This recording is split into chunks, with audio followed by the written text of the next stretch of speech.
Early voters in Michigan are getting ready to head to the polls this weekend. Dominique O'Neill joins us now after catching up with both election workers and voters. Dominique, hard to believe it's already here.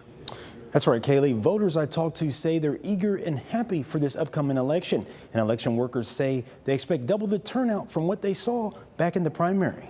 I think both parties have a challenge right now. Robert Gluckstad is like a lot of voters in Michigan, just chomping at the bit to vote. It's exciting. It's a lot more going on this year than ever. I think this is going to go down in history of who's going to be the president, who's not going to be the president. Early voting is relatively new in Lenawee County. Election coordinator Michelle Bates says voters have a lot of options: voting absentee, voting early, and they can even bring their absentee ballot to an early voting site or a polling day location on election day and cast that ballot in person. This has been something that we've been working on since 2023, right after the passage of 22-2, which was the proposal that enacted the early voting. Each polling location has to have a minimum of 3 election inspectors, at least 1 Republican and 1 Democrat inspector to balance everything out as far as checks and balances. We are in the window that they have to register in person if they're not registered, and the place to do that would be with their local township or city clerk,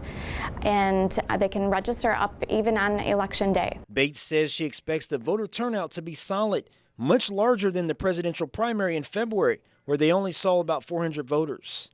Based on the phone calls our office has been receiving and the folks that have stopped in today to see what it's all about, I think that we'll have a good turnout.